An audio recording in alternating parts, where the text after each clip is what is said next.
Bonjour tout le monde, ravi de vous retrouver pour cette nouvelle vidéo, nouvelle question qui va traiter cette fois de la présentation d'une activité, d'une mission dans un livret 2. Je vais vous donner une méthode et même plusieurs méthodes pour rédiger que ce soit vos fiches d'activité ou vos situations professionnelles ou vos chapitres pour le master. L'idée c'est de vous expliquer en fait comment on décompose une activité. Alors, c'est une question qui me vient de Julien qui vise le BTS MCO. Comment présenter une activité de manière pro dans la fiche du livret 2? Alors, Julien, il y a déjà une première chose que vous pouvez faire. J'ai évidemment le livret 2 du BTS puisque c'est un livret sur lequel j'accompagne. Vous avez la fiche descriptive de l'activité, en l'occurrence numéro 1.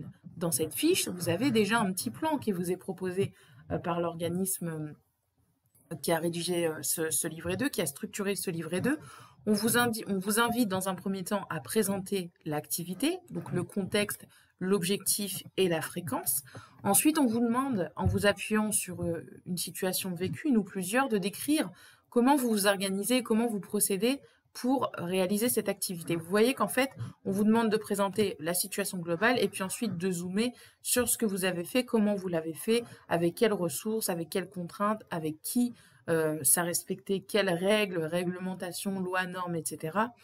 Comment ensuite vous évaluez cette activité? Là, on a vraiment la phase d'analyse, la prise de distance avec cette activité et le cas échéant, ce qui aurait pu être amélioré. Donc là, vous voyez qu'en fait, si on décompose la consigne du livret 2 qui vous est donné, c'est on a une phase introductive de l'activité, on a ensuite le développement et la description de votre expérience, et puis une phase d'analyse. Ça vous fait une trame que vous pouvez tout à fait appliquer aux 4 fiches d'activité que vous allez développer pour vraiment incarner les compétences attendues dans chaque bloc du BTS MCO.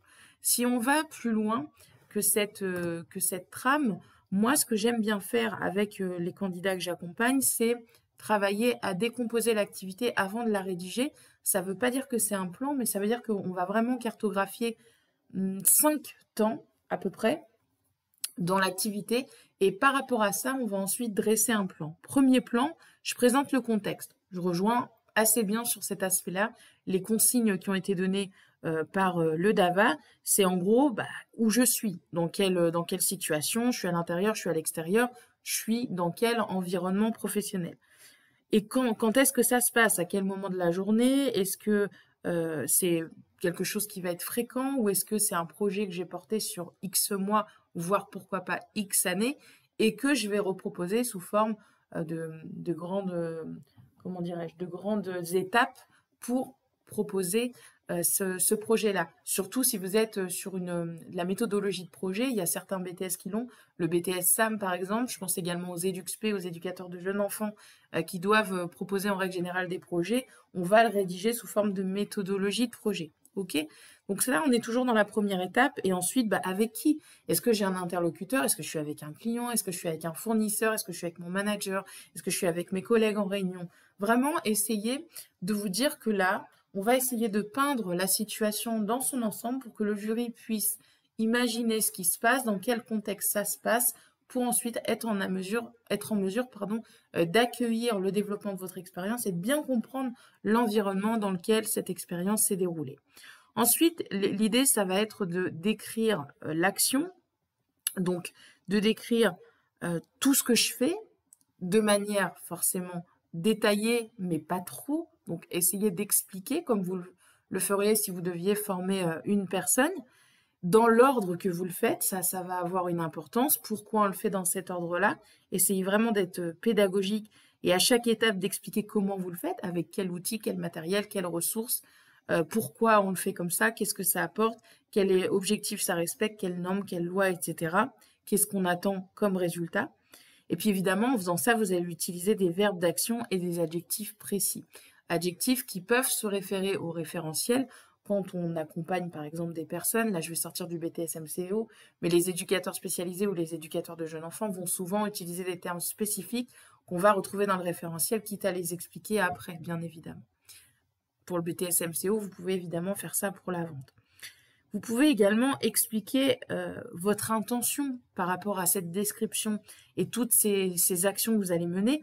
Pourquoi vous le faites comme ça? Pour répondre à quel besoin? À quelles règles? À quel objectif? À quelle finalité? Vous voyez?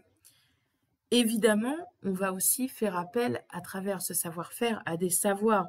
On peut parler des connaissances qu'on a apprises en formation ou des connaissances qu'on a apprises à force d'être sur le terrain. Donc là, on parle vraiment de compétences, de formation sur le terrain.